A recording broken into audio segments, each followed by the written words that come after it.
Oh, I didn't bring you into this shot. I always do this with you. I don't know why. There you are. How rude. How rude. What's rude are those headphones.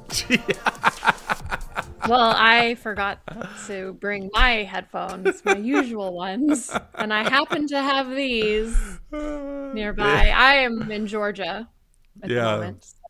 Yeah, well, welcome into the show, everyone. I'm Tim Whitaker. And I'm April Ajoy. Oh, we got a fun one today, kind of. A little more lighthearted than the usual. Everything is terrible, although everything is still terrible.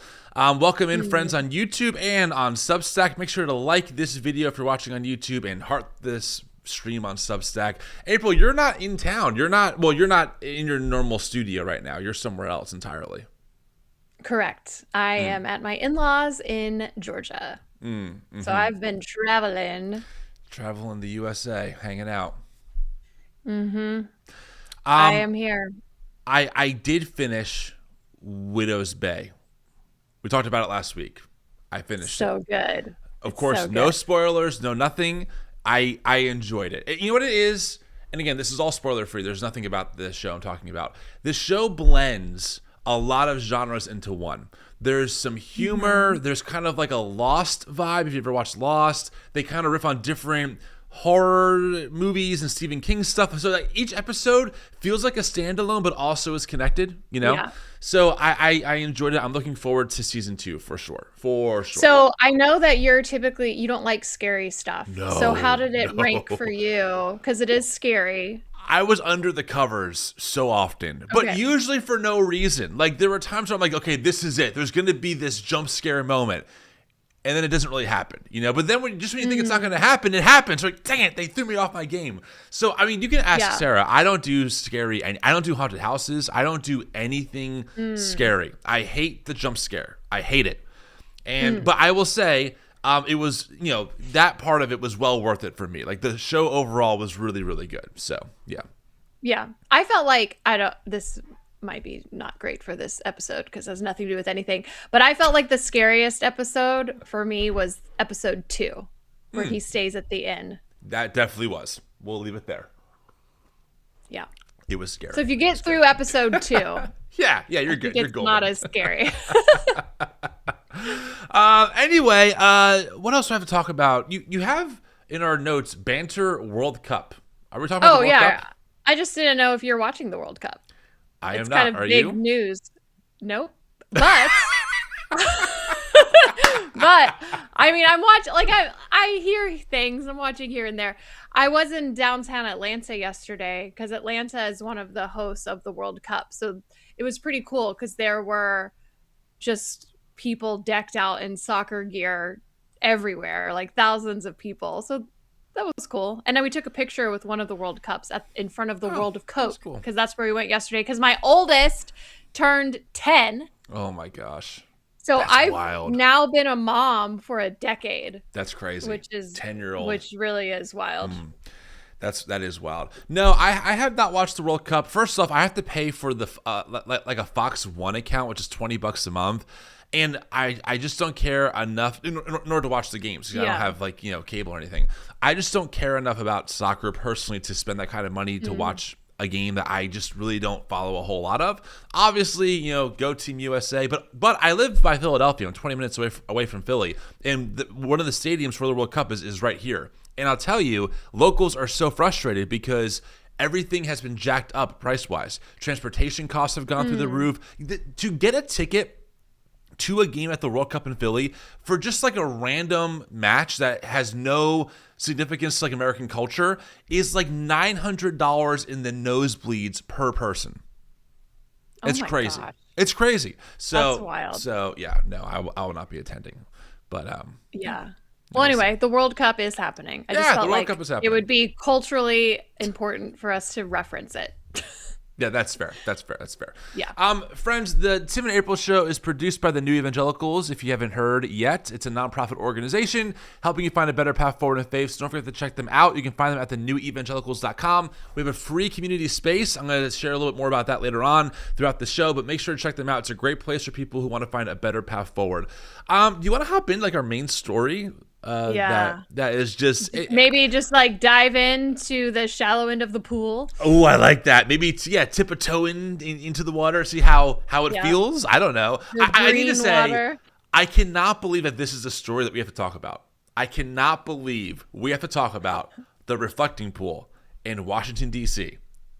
But we do.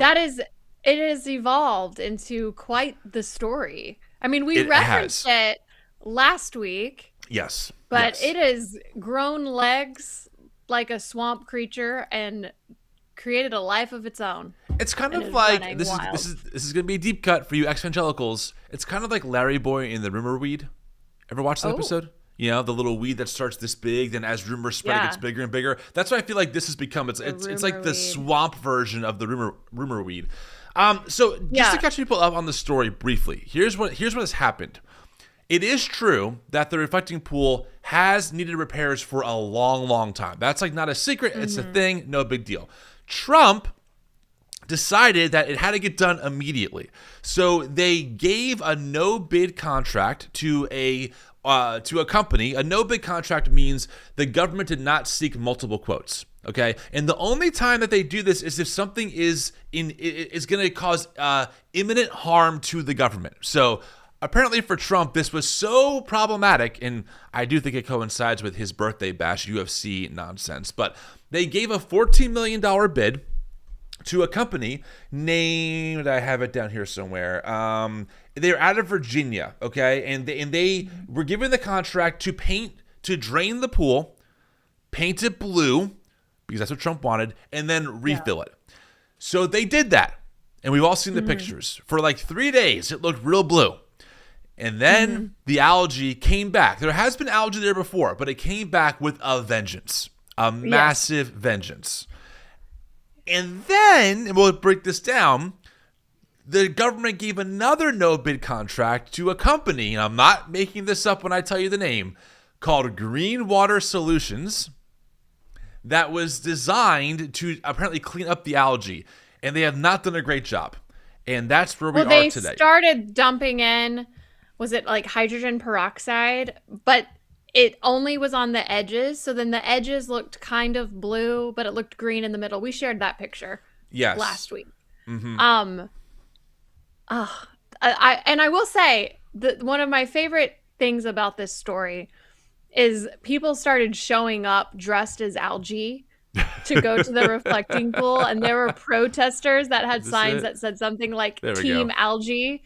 Yeah, so there's the blue on the outside and then just green in the middle. But yeah, the algae protesters are just giving me life. And I don't know if you've seen some of the memes too are so funny. I saw one that was like LGBTQ pride. Oh my gosh. That is so brilliant. Just so funny. We should also mention that the contractor that won the bid, the no bid, to paint the reflecting pool blue, quoted the government $1.8 million, and it ended up costing taxpayers $13.1 million, and that includes a 20% profit margin. And you know, I just always want to ask, like, you know, where is Doge when you need them? Like, isn't this why you know, Trump got in office to drain the swamp?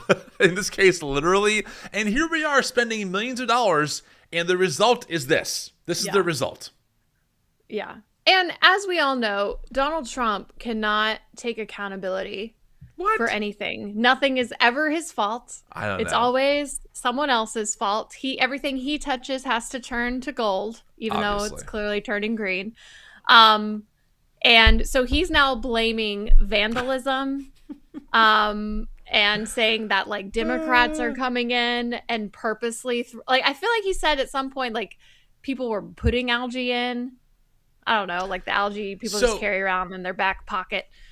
Part of the issue is that this paint that they put down, a couple of weeks ago, a month ago, is already peeling. Here's a picture of it here on the screen. Mm-hmm. It is, the blue paint is peeling up, okay?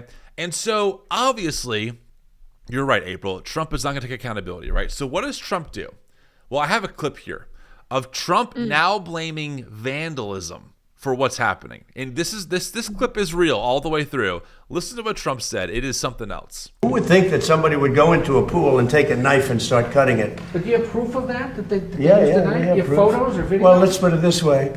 when you have a 350, I think it's 350, not 250, a 350-foot slit from one end to the other, you think that's proof? You think that's proof? Reporters have been down there today looking for that slit that you mentioned, and there's no evidence of it. All you'd have to do is see the Parks Department. They'll show it to you. See the secretary. But I saw it. They cut it. They cut it very violently. The same thing with the floor. They cut it. And then they lifted it. They pulled it. And that's what it is. By the way, this is the same playbook for the stolen election. But we have no proof of a stolen election. Well, go ask so-and-so. They'll tell you where the proof is. It's the same thing. Same thing. My question. I mean, none of what he's saying is making sense, No, for of course starters. not. Shocker. But he's just said they cut it, and then said same thing with the floor. They cut it. Is he saying they cut the water? I don't know what he's saying. He cut it, and then same thing with the floor. The floor you kind of understand, but also does he not understand how paint works? It's not like it's a blanket that you just put down and you cut one piece. So I grew up in a painting business my whole life, and I painted. I'm not a good painter. That's why I don't do it anymore. But I will tell you that they probably use some kind of epoxy, like maybe a 2-part epoxy, some kind of water sealant. And so it can peel in big chunks, but you don't just cut it with a knife and then peel it. That's not how it works. Yeah. And he also said a 350-foot gash. That's a long gash. You would think all someone had to do was go to the pool, film the long gash, and there's your evidence. And Trump has, of course, not provided any because it doesn't exist. It doesn't exist. But he's not done yet. He has more to say. And, we've done over 50 monuments. Number one, we start with, this is now a safe city. It's as safe a city as you're going to get in the country. Oh, my God. And when I came here, it was a very dangerous city. And number two, what we did is the beautification with the parks and the grass and everything, removal of all the tents. And this is like a different place. One of the things we did is over 50 fountains and statues, most of which were in horrible shape. All of them were bad, but some were just absolutely horrible. Graffiti, you couldn't even see the stone. They've all been fixed. We also fixed the reflecting pool. In fact, if you go over there right now, it looks very good. It's up. Somebody said fertilizer in the water. If you put fertilizer in the water, you get algae. But somebody said they might have put fertilizer. They did something to create the algae, but that doesn't matter because that's been purified. It's dead. Laying at the bottom, they're taking it out. They vacuum it out. They vacuum it very carefully out. And it'll be back to health pretty soon. We're going to have to let the water out to fix there's 2 little areas, very little areas where they were cut. And we'll fix that, but it's not leaking or anything. It's got a base underneath. There were 2 little areas where they were cut, or it was a 350-foot gash? I played the whole clip without pausing so people can hear how out of his mind this man is. He doesn't make sense. No. And there's a whole media world that gets paid to tell people that this guy is brilliant and saving the country and totally logical. He doesn't make any sense. He makes no sense. None of that makes sense. None of it. It doesn't. Even him saying this is the safest city in the world. It's totally safe now, but yet you're complaining about intense vandalism. Right. Yes. A 350-foot long gash in the reflecting pool. So here's the thing, though, April. There actually is some evidence. I'm not sure if you saw this, but Fox News, they're top tier for journalism. They have evidence. To be truthful. They have Jesse Waters in particular. He has video evidence of potentially people vandalizing the reflecting pool. Here we go, friends. I can't wait. Here we go. Buckle up. Hold on, I'm going to start over. Here we go. Sound. There's no sound. What? I don't have sound. You don't have sound? No. I can try to guess what he's saying through lip reading. You should do that. Oh, I know why. Okay. From the beginning. The Department of Interior, but the left, party poopers. And Primetime's got the tapes. Look at the this. The Department of Interior gave us a look at individuals suspected of vandalizing the reflecting pool. Wow. Now, we haven't been able to verify the video, but take a look. June 19th, a male, blue shirt, reaches in, stays there for a little while, He goes back down, comes back up multiple times. What's he doing? Then a female, white tote bag. She reaches in, needs a better angle, sets the bag down, dives in a little deeper. And we don't know Why who are we these zooming people out? are. No one was stopped or questioned by police, so no arrests. And we don't have the police report yet. But what are they doing with their hands in the pool? Yeah, what are they doing? Are they cutting the lining? Are they peeling off the paint? And we don't know if they're committing a crime. They'll probably tell you they dropped their wedding ring. The Department of Interior This is says real. this, People quote, listen to this. In the video, you're seeing two suspects observed destroying and removing a piece of the lining and attempting destruction of the lining. Wow. This incident took place on June 19, 2026, and we are investigating. Destroying, injuring, defacing, or removing cultural or architectural resources is a federal crime. Well, there you go. I mean, hey, it's clear as day, April. There are two people, you clearly in that video, doing a 350-foot long gash in what Jesse Waters calls is the lining. That's not what is happening, okay? That there is no lining. There is blue paint. There's blue epoxy paint on the floor. On like cement, right? And you It's just don't like the cut it cement with the floor. knife. That's not how it works. Like, I'm as someone who has laid down epoxy, there's one part epoxy and two part epoxy. This is probably a two part epoxy. You don't just go in, even if it hasn't fully adhered. You don't go in with a knife and just cut it like it's a piece of paper. That's not how it works. Right. It's paint. It's paint. On top of, I would imagine, a cement bottom. Yeah. And by the way, considering that it's peeling up so quickly, tells me that this $14 million project, these people did not know how to prep the surface for this paint to adhere properly. Right. Okay. So again, Right. talk about waste. There's $14 million of our taxpayer money down the drain. But hey, guys, Trump is saving the country. This guy is brilliant. Vandalism. Vandalism. It gets better though, April. This is the funny part. Yeah. So there's two different contracts that I said, right? There's the $14 million initial drain the pool, paint the pool, refill the pool. Then when the algae bloom happened, the government did another no bid contract to another contractor, Green Water Solutions, to then fix the pool, right? And I have their website up. I'll show you what it looks like. It's a real company. At least that's what it looks like online, at least. So they're called, Green Water Services, not Solutions. Okay. And they use this nano bubble ozone technology. Now, this is a real thing. I did look it up. It's a real thing. It's designed to make algae go away in pools and stuff. Fine. But this is $1 million no bid contract. And I'm going to show you a picture of the man who runs this business. This is real. This is not doctored. You ready? I'm so ready. There you go. He looks like he's straight out of a mob movie. And He it looks turns like out, the mobster from like DC comic. well, and it turns out, April, that this man is a Trump donor and neighbor at Mar-a-Lago. This guy lives next to Mar-a-Lago. Yeah, and is a Trump donor. And Trump insists he has no clue who this guy is, and that there was nothing fishy going on about this. Yet this dude got $1 million no bid contract to fix the green pool. You showed me this picture when we were prepping, and I did not believe that this was real. He does not look real. Trying to see if I can pull up some more info here. It is his name is John Cafaro. That's his name. Yeah.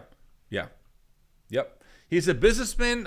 This is according to Newsweek. He's a businessman who has donated hundreds of thousands of dollars to President Trump. He's coming under obviously scrutiny over ties to the contract. It's a whole thing. Again, like, guys, Trump is the swamp. This is what we expect, right? It's a $1.7 million contract. It was given to Green Water Services based in Brookfield, Ohio, to install a nanobubble device to kill algae. So I need to hear what he sounds like, because in my brain it's just like, find a video so of let this me dude. tell you, I just got you put in the green, the let me water. He looks like he belongs in like a Mario movie Mario, as like an adult. yeah, You know? Mario, Like Mario in like like his 50s. Wario, yeah. What's this dude's name again? We just said John. Let's see if I can find a video of him. Green Water. I don't know. It's so funny to me. I know. Him and Roger Stone. Roger Stone also looks like something Oh you'd my see out of gosh. like a cartoon movie. He also has a picture of him with a cigar in his mouth. No, he does not. This is okay. I'm gonna pull this up. Does he know the vibe he's given? Look at this. Look at that picture. That's from Aaron Parnas talking about Oh this. my! That's a real picture. How are these people real? That's so wild. But there's no sound there. I don't know if we're Again, supposed no to be sound hearing again? this. There's no sound here? Correct. Oh, No sound. I don't know why it's doing Aaron this. Parnas. Yeah, Aaron Parnas. Here. Time Trump donor, John Carafo. Greenwater Services, John Carafo. According to the New York Times, John Carafo previously pled guilty in separate federal criminal cases involving bribery and campaign finance violations. He's a big-time Trump donor, and his company's name is Greenwater Services. Greenwater Services received a $1 million+ no-bid you go. contract to help install the water filtration systems inside the Lincoln Memorial reflecting pool. The same There you go. There you go. Wow. So you can't write these stories. This is God. It is does not unreal. Unreal. like real And life. Here's what I was thinking about. I was thinking about this whole scenario. You know, we wasted $16 million of taxpayer money. Obviously, all of a sudden, Doge is not around to talk about the waste, fraud, and abuse that we're seeing in front of us, et cetera, right? And then it hit me. I'm like, this whole situation is a perfect example of what Christian nationalism does. There is such a correlation here Right. because the whole thing about Trump in this reflecting pool is that Trump comes in and goes, oh, the reflecting pool, it's so broken, it's so bad, I'm going to make it great again. I'm going to make it all better. I'm going to fix all the problems. And they hire all this fraudulent crony, there's always like really back door deals and stuff. And we waste money to make it even worse than what it was before. It's worse Right. than it was before. If that is not what Christian nationalism does, they give you they sell you this myth that things are so horrific right now. They're so terrible that if they don't step in to save the country, we're going to lose the country. But the reality is once they get power, as we're seeing via Donald Trump, they make everything worse. Because guess what? Before Donald Trump was elected again, we were not kidnapping children and throwing them into concentration camps. We weren't doing that, but we are now. It just, the correlation is had to be called out. I also think a good example is even their solutions are not actually solutions. Like even Trump Exactly. saying what we need to do is paint it American flag blue, where Right. every expert no one has ever suggested that's how you fix your algae problem. That's how you Right. make the water clear. He's inventing solutions like you just paint over. It's almost like Yes. putting a Band-Aid on a bullet wound. Like maybe it helps a little for a brief moment of time, but then Right. your problems are all still there because you didn't actually attack the problem. Right. You attacked some kind of weird symptom that may not even be a symptom. Because they don't care about science or data. They just want to they want to make things they want to get things done as quickly as possible, and they want to do it as cheap as possible, allegedly. But really what Right. they end up doing is fattening their own pockets, right? And their friends. And it doesn't work. It's the same thing with the abortion issue. They just want to ban it in their head, like minds. They just think, oh, let's just paint over the problem. Let's just paint the abortion problem blue, Exactly. ban it all, and that solves the problem. When in reality, that's just going to create more problems because they're not actually attacking the problem. They're attacking a symptom. Right. And Right. Well, we know, right, for example, in Texas, maternal rates, mortality rates have skyrocketed after their draconian abortion bans. They don't fix the problem. But when you're stuck on dogma and on propaganda and rhetoric, and you can't actually think about things in a more complicated way than binaries, this is the result. And the reflecting pool is just another example of that. This is everything that Trump touches turns to this. yeah. It's And worse. to show some other problems that have arisen because of Trump's fixing of the reflecting pool, ducks have died, including a little duckling. No. So now an environmental agency has been called in to, I guess, try to figure out why ducks are now dying Just making it worse. in the reflecting pool. Spending and money then now- on nothing. And now Trump's put in a chain link fence. Oh yeah, do I around picture it. that somewhere. Let me see if I can pull that up here. And did you see, I don't know if you saw, I sent you a couple of his Truth Social There you posts go. about it because his narrative keeps changing also. Yeah, I had that. I had this one. Do you want to read it in your typical Trump voice? Yeah, I'd love to. He says, work will begin immediately on fixing the seriously vandalized reflecting pool. I just inspected it and could only say to myself and those gathered around me, wow, who would do such a thing? Sick, deranged people! We will fix it. President DJT. Okay. And then We all have that question too. Yeah. The next day, this is his new one. Is this the newer one? I didn't see the date on the other one. Yeah, this is 22nd. This is the 21st. Yep, this is the You're newest right. one. Next day. Of the many statues and fountains that we rebuilt, renovated, cleaned, and fixed, the only one that was vandalized was the reflecting pool, which is being taken care of ASAP. It has been given a 300-foot-long gash. Chemicals have been illegally placed in the water, and the beautiful new grass field has been destroyed with a gigantic 8647 chemically carved into it, probably inspired by dirty cop James Comey. Please remember that there is a 10-year prison sentence for the destruction or even the attempted destruction of such things, which will be fully enforced. Thank you for your attention to this matter, President DJT. What is he talking about? 8647 in the grass field? That's a thing. Yeah, that is a thing. 8647 grass field. So, that's what the people are saying. I'll show you a picture of it. Notice Giant. it says 300-foot long gash here, and I think in the clip we played earlier it was 350. So it is a little hard to see, but it does look intentional. So this is the picture here from ABC News. They found you see it in the lawn I there? see an 8. Yeah, and then if you kind of look on the bottom here, you Oh, see the I 7. can barely see it. Yeah, yeah. So there's that. But hey, according to Trump, it was probably inspired by James Comey. James Comey.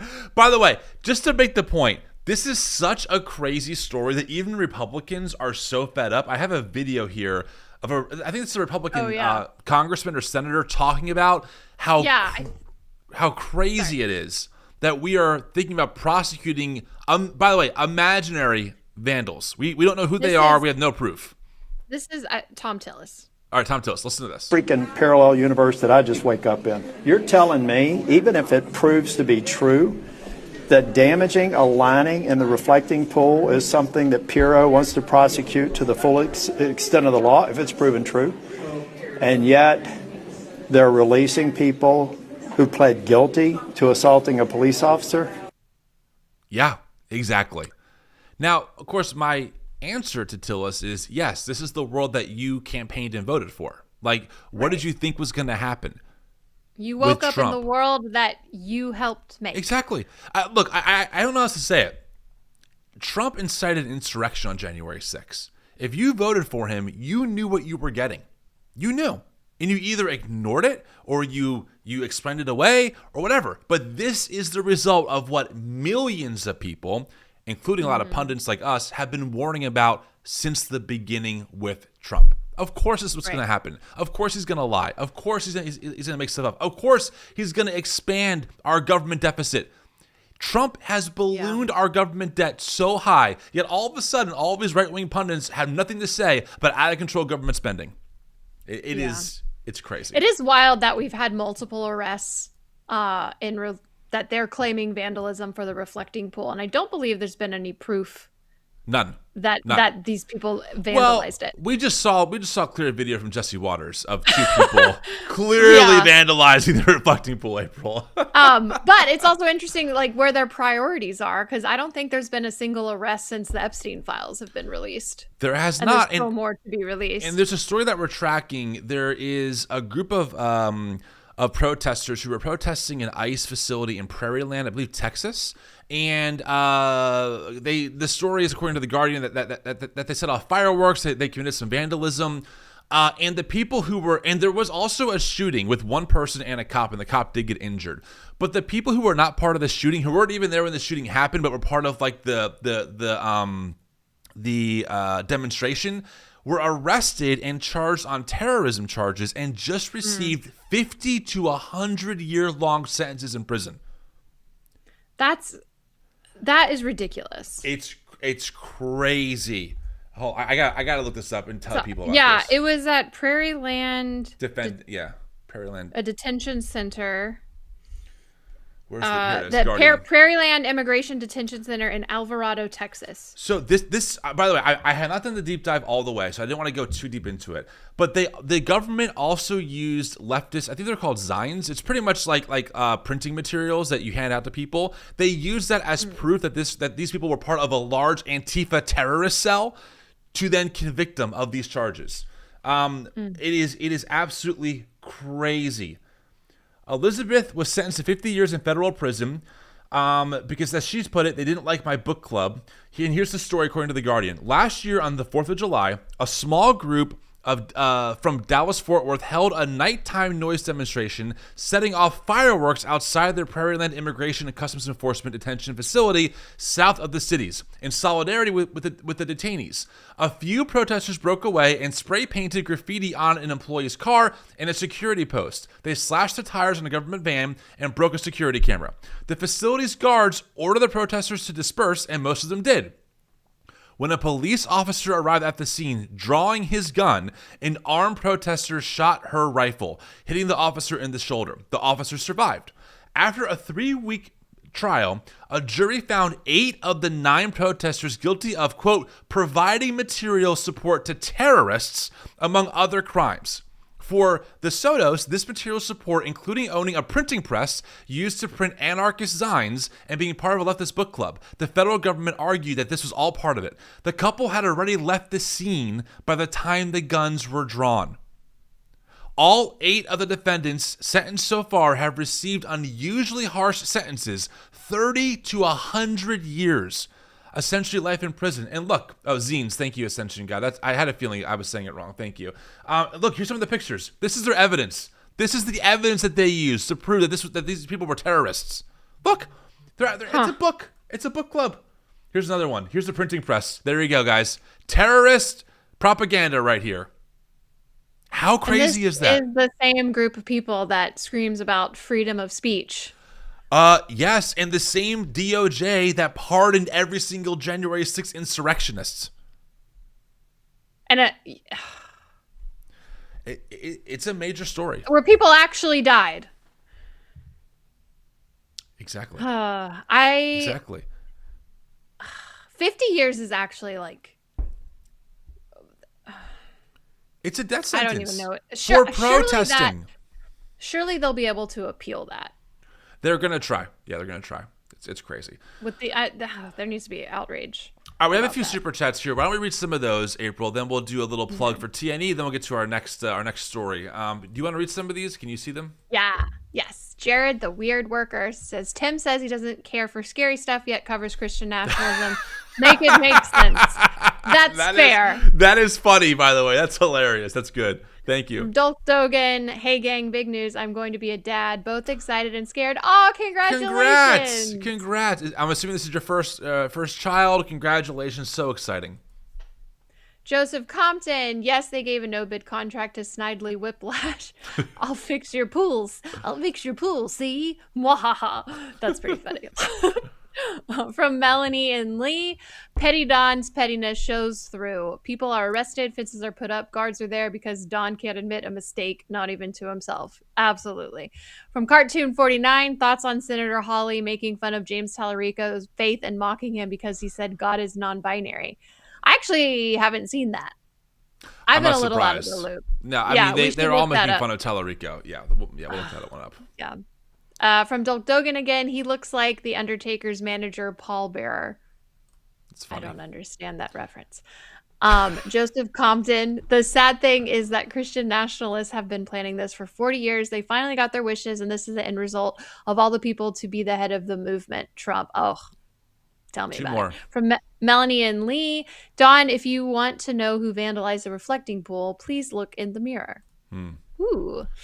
Joseph Compton, again, these charges make a mockery of the justice system. I agree. 100%. Thank you all so much for the super chats. Also, as a friendly reminder, if you are watching this stream, which there's quite a few of you, yes, hit the like button. Please. It doesn't cost you anything, but it helps our video. All you got to do, it's the easiest job in the world. You move your little finger and go click like, and you're done.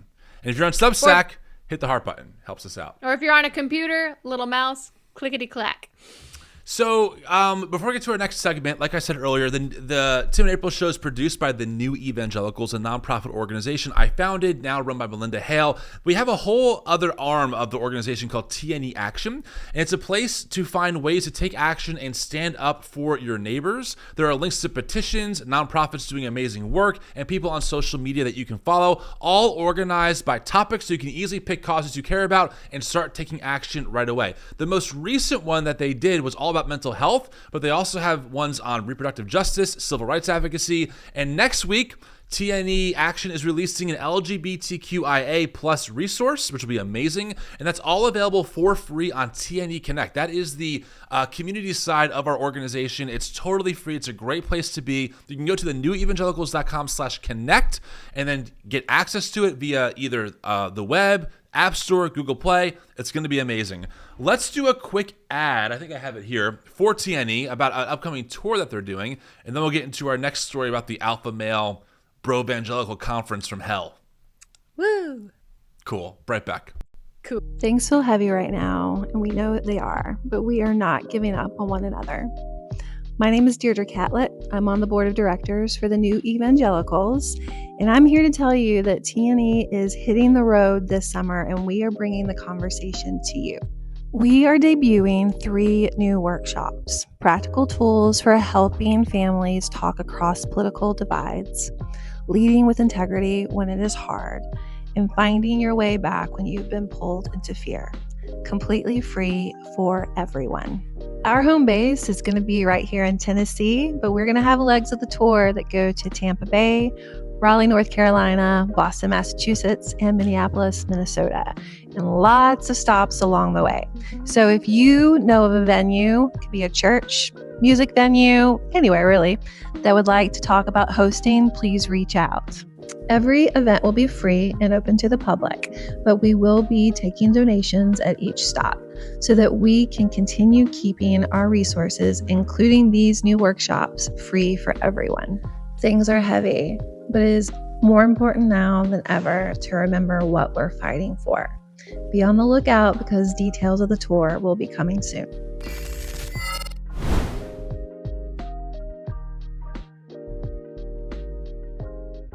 Sweet. That's going to be a great time. So make sure you check it out. Coming to hopefully a city near you.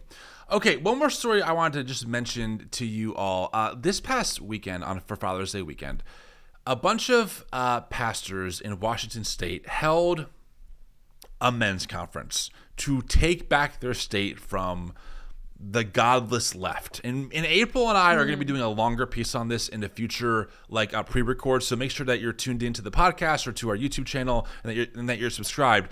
But I did want to show you, April, the trailer for this thing and then talk about it and maybe show you a video from one or two of the speakers and kind of get your thoughts. So, cool. Yeah. By the way, it was called Freedom Con, Rise of the Statesman. So cool. Super cool. Here is the trailer. It's presented, by the way, if you're listening on podcasts, the text says Stronger Man Nation presents. Feast your eyes, America. This is not an age where computers and bots will save the West. This is an age where men and women filled with the Spirit of Christ will save the West. Through his life, death, and resurrection, tore a hole, ripped wide a breach point, and as the good number 1 man Any evangelical who sees this name on the screen, where is it? Sorry. David Crowder. That is so disappointing. I am so disappointed in David Crowder. I'm so disappointed. Shame on you. I thought that at one point he was a little more progressive. I clearly Did I not. make that up? I think we made it up in our heads because we just assume he has the long beard, his music is a little more edgy for Christian contemporary music. Obviously he's progressive. No, he's not. Okay, we're almost done with this trailer, but there's more. He's not jealous for you anymore. Faking that like voice. I don't know. It kind of sounds like he was just yelling for so long he was starting yeah, that's to what I lose thought it. too. So yeah. Also, it's just wild that Mark Driscoll still has a platform anywhere. I know. Like the way people just wild. move past Wild. All of his He has abuses. He has a bigger platform, 1.5 million followers. Mark Driscoll destroyed several of his own churches because of his own narcissism, ego. 40 of his own elders wrote a letter saying he's not fit to pastor. Mark started a new church. He left Reformed theology behind. Now he's in charismatic spaces. He's rebranded. He's at Turning Point USA events, and he's saying this stuff. He's also called women penis homes, by the way, in the past. Yeah. It's amazing. It's amazing. So they I held. think it's just so funny too. Sorry to interrupt. No, you're good. But Please. like in the clip, Russell Johnson, I think that's his name, was talking about we don't have a big devil and a little God. We have a big God and a defeated devil. But then Amelia is like, Thank but you. you men have to fight. I was just going to bring that up. If the devil is defeated. I was just going to bring this up, April. Christian nationalism is so full of contradictions and paradoxes. On one hand, the devil's been defeated. On the other hand, no one is coming, men. It's up to us to save the West. Well, I'm sorry. Yeah. Is the devil defeated or not? There. Yeah. Like, which is it? So they held this event it's called The Gorge in Washington State. It's a huge concert ground. They have huge festivals there. It holds 25,000 people. They had 5,000 people. Men. Oh, by the way, only men. The FAQ asks, can my wife come? And they essentially politely say no. And that one of the pastor's wives will have resources for them. So this is it. This is the full... The website is crazy, April. It's still up, by the way. Freedom. I'll show you what it looks like. Just look at this. Look at this. All this man stuff. Rise of the Statesman. FAQ. Can I bring my wife or daughters? This is a men's conference built for the guys. For the women in your life, Pastor Josh's wife has resources coming their way, and a live stream of the main sessions will be available. Live stream details announced at StrongerManNation.com. This was put on by the guy in the middle. His name is Josh McPherson. He's the architect. That's architect why he's behind this. in the middle. I wondered Obviously. why he was in the middle. Yeah, exactly right. So I want to play a clip. This is not from the event because a lot of their content is behind a paywall right now. I just want to give you guys an example of the kind of men that are leading this event. So on the screen is Josh McPherson on the bottom. On the top is a guy named John Lovell who also spoke at this event. He's a pastor, former... He was in the clip.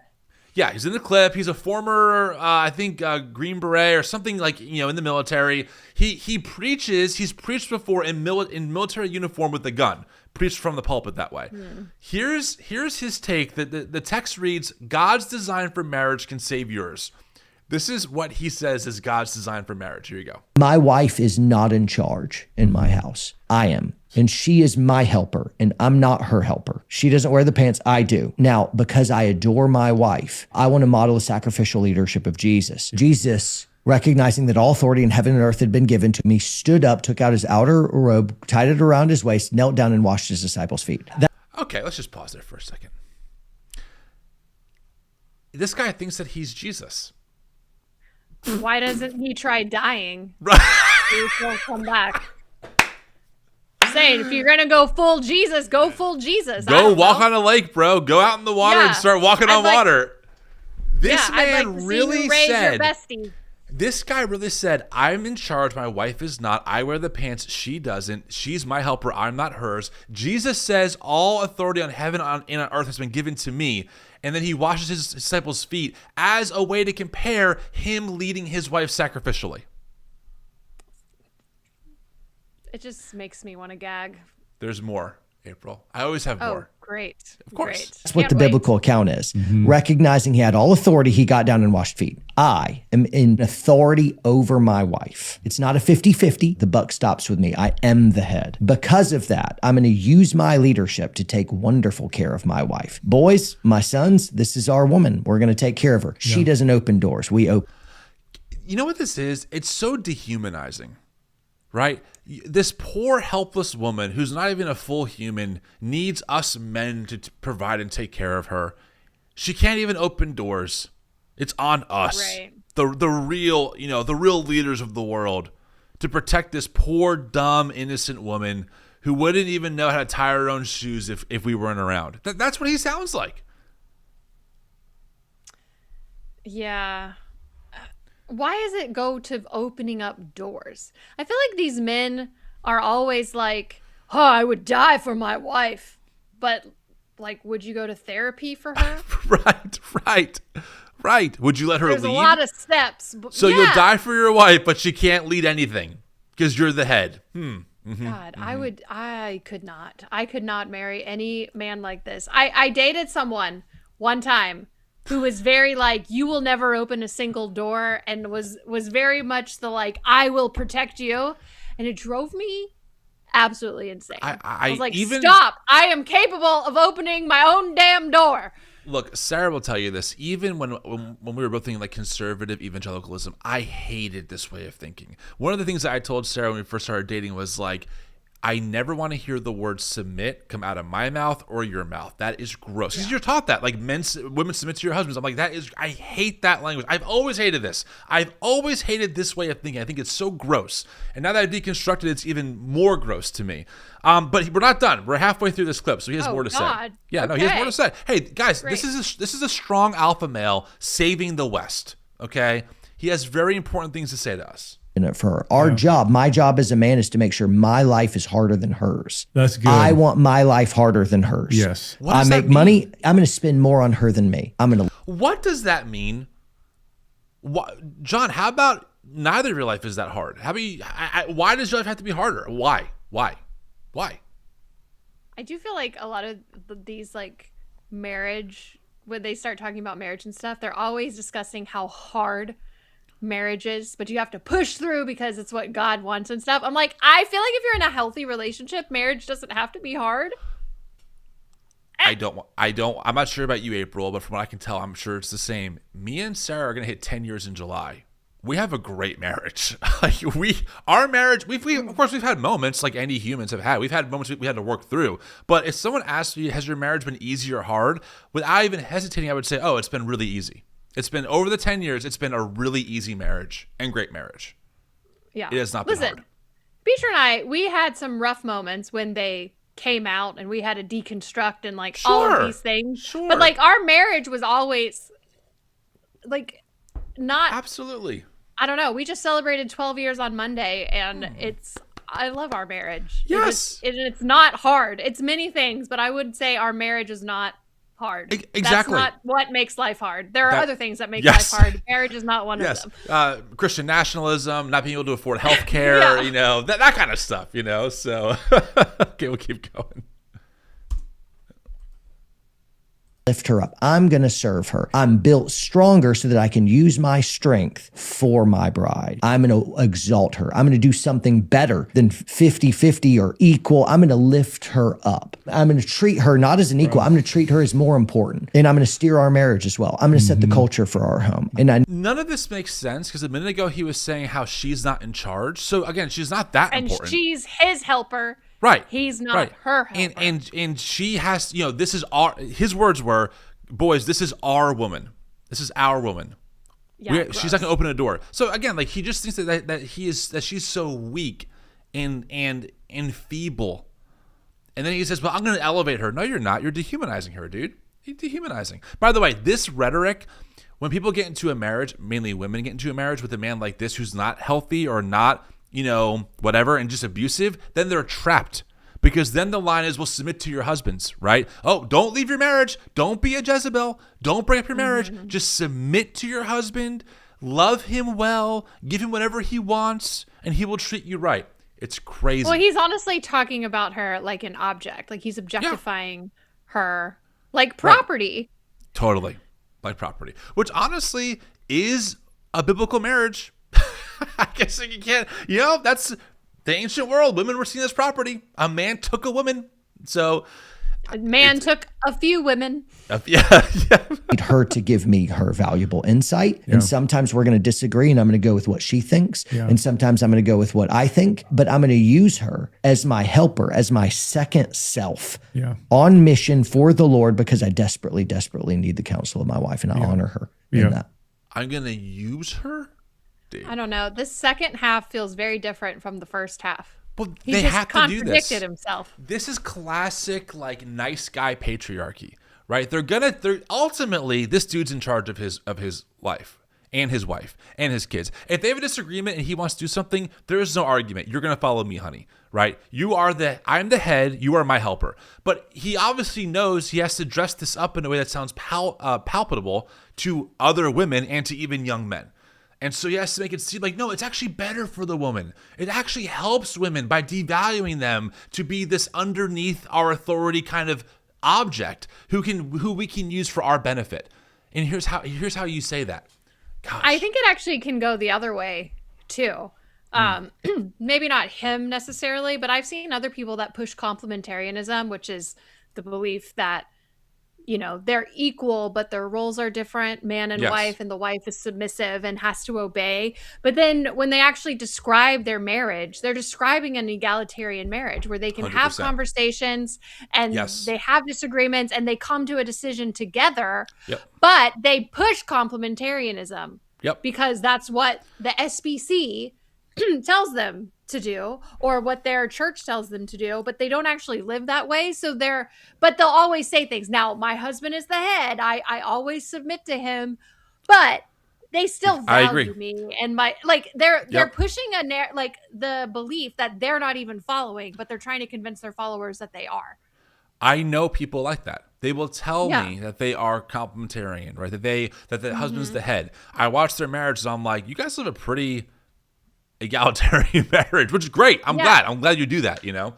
But I'm even like Erica Kirk, Allie Beth Stuckey, Megan Basham, all three of these, Riley Gaines, these are all women that are making very good money and have full careers themselves, but push that they submit to their husbands. Do we really think that wives should stay home? Do we really think that Allie Stuckey, if her husband was like, hey babe, as the man of the house, I'm telling you to stop all of your public content. I want you home. We have plenty of money. You've done your job. Stop. Do you think she'd be like, okay, honey, no problem? Right. No. Of course not. Of course not. But it's so damaging, though, because the people that listen to them think, oh, if I want to be a godly wife and a godly mom, I need to stay home and raise these kids, even if it means we go into financial ruin because we're putting all the pressure on the husband. Exactly. But they're not following it. It's so infuriating. We covered the women's conference from Turning Point a few weeks ago, and this Isabella Brown was told young women to have more kids than you can afford. Like, this is just the worst advice ever, coming from people who are making a lot of money, who can afford whatever they want. Allie Stuckey, the Isabella nannies Brown, that they can afford. Erica Kirk, they can afford whatever they want. They don't have to worry about their finances. They are rich, and they have a public platform, millions of followers. They have their career. They are boss babes, April. They are living their best life, having a flourishing career in media. And they're telling women the best thing you can do is stay home and clean and raise the kids, because that's the ultimate goal of a woman, is to be a mother. Ugh. So frustrating. Yeah. Anywho, let's read a few super chats, then we'll get into our last segment. By the way, friends, thank you so much for being here. If you're watching this video on YouTube live, please give this video or the stream a like. It helps us out so much. Same thing on Substack. Give this a heart. Thank you to our friends over at Lincoln Media Square, who we stream on their platform over on Substack. The Tim and April Show goes live every Thursday, 12 o'clock Eastern, and drops a pre-record every Tuesday on our podcast and on YouTube. So make sure that you're subscribed to those things.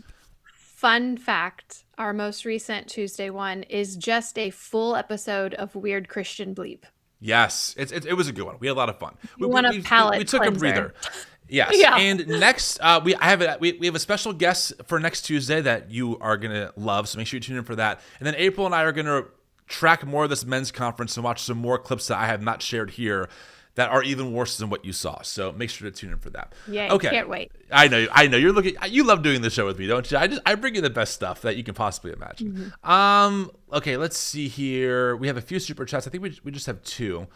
One from James Granger.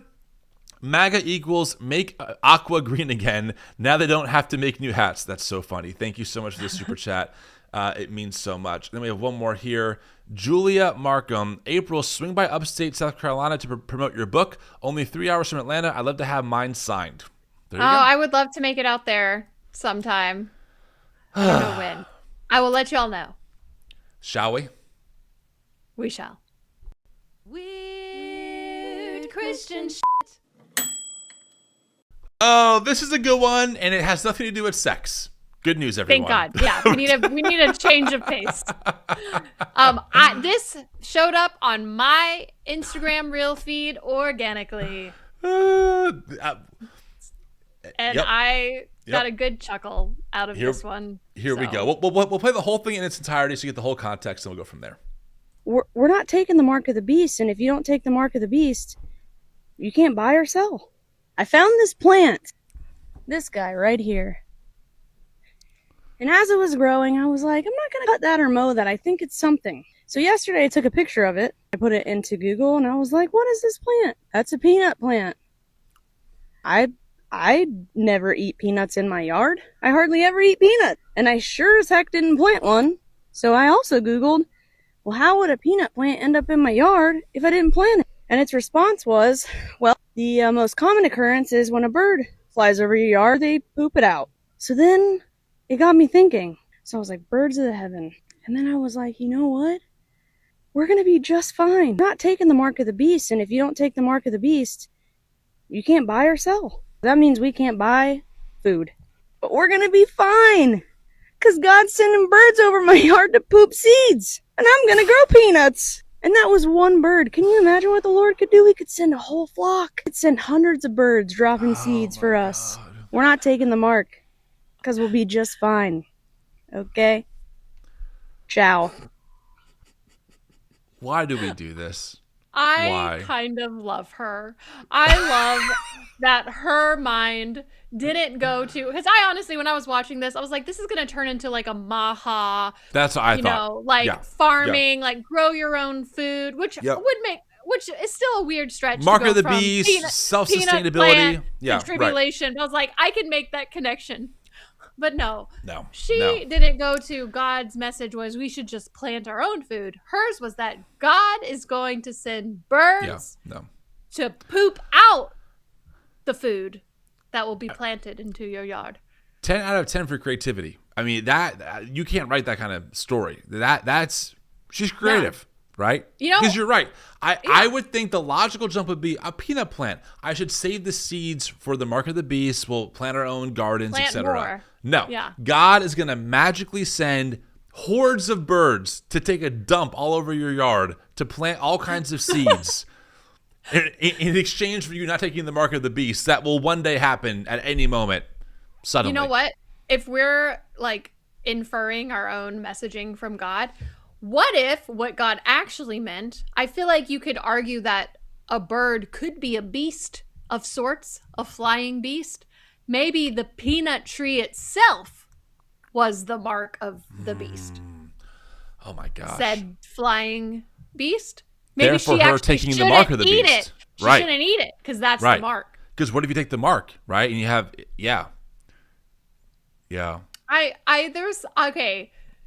There was something kind of endearing about her, and maybe that's just me, but she just seems so genuinely excited about this thought.